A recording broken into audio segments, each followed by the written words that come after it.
Everyone thinks Interpol is elite. Gun-toting super agents. Kicking down doors.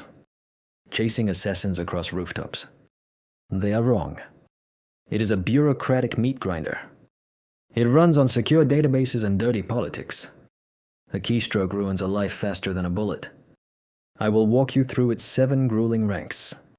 I will show you exactly how much of your soul you burn to reach the top. Level 1. You are 26. A local detective at the National Central Bureau. You live with the stale smell of ozone. Servers overheat. Cheap fluorescent lights buzz relentlessly. Your job is pure grunt work. You sit in a windowless room. You translate local arrest warrants. You feed names into the I-24/7 secure database. You pull $1,200 a week. A standard government payroll. It barely covers rent. The threat is administrative. But it is lethal. You make one typo. A wanted trafficker slips through a border. The crushing guilt eats you alive. Pushing paper is safe. But you want the global underbelly. You must leave the local precinct. You step into the international meat grinder. Level 2. You are 32. An NCB liaison officer. You taste bitter airport coffee. You feel the stiff collar of a cheap suit during endless layovers.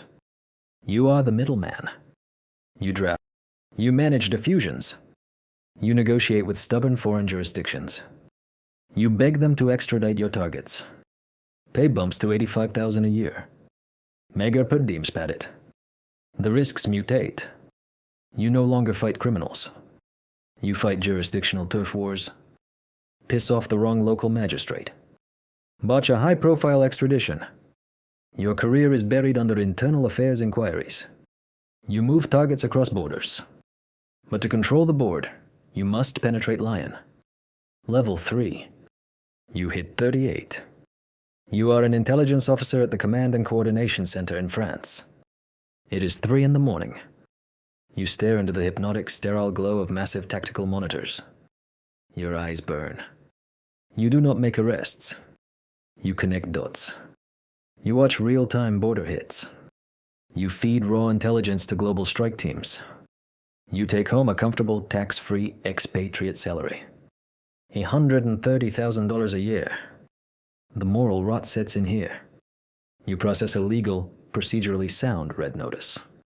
You know the truth. You are helping a corrupt regime track a political dissident. They will execute him. You sign off on it anyway. You see the raw data of human depravity. But watching screens is not enough. You want to steer the global response. Level 4. You reach 45. A specialized Directorate manager. You feel the suffocating humidity of a Southeast Asian tarmac. You gag on the metallic stench of a raided sweatshop. You tour it for media optics. You coordinate massive multinational task forces. You manage complex drug stings. You fly in. You take the credit. You leave local cops to mop up the blood. Compensation hits $180,000 a year. You have a bottomless travel budget. You wear the shield of light diplomatic immunity. The danger is visceral now.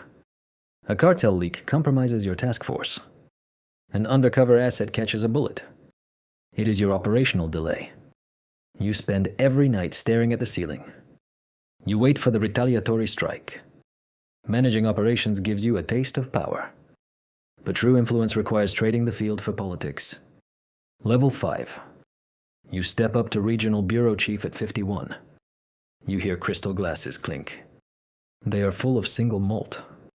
You smell expensive cologne. It masks absolute political rot. You suppress fraudulent red notices from corrupt states. You beg for operational funding. You shake hands with interior ministers. You know they are on cartel payrolls. You pull $250,000 in base salary. Full diplomatic privileges protect you. Expense accounts are untouchable. You navigate diplomatic minefields. A single misstep destroys you. Offend a superpower. They pull national funding.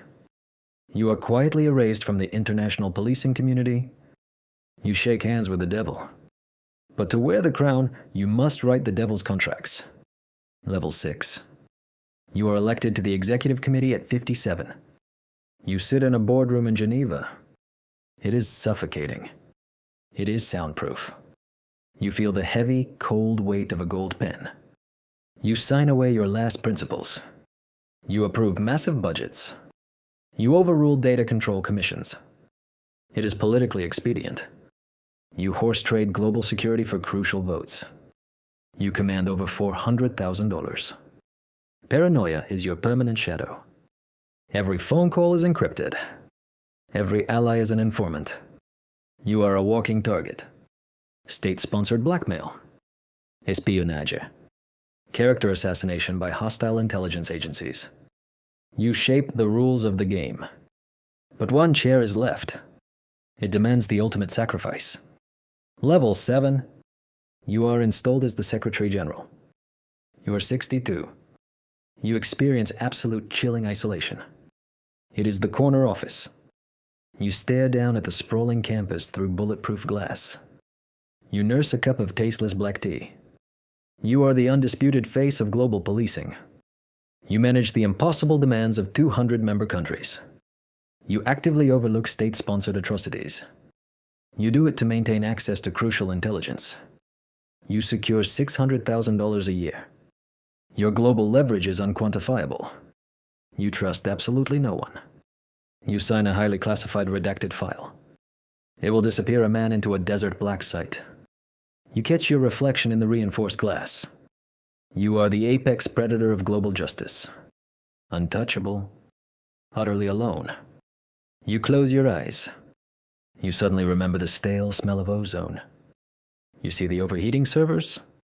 Back when you were 26. A local detective in a basement. Foolishly believing you would save the world. Don't face this harsh reality empty-handed. Subscribe now to unlock the tactical insights you'll need to beat the system and reach the top.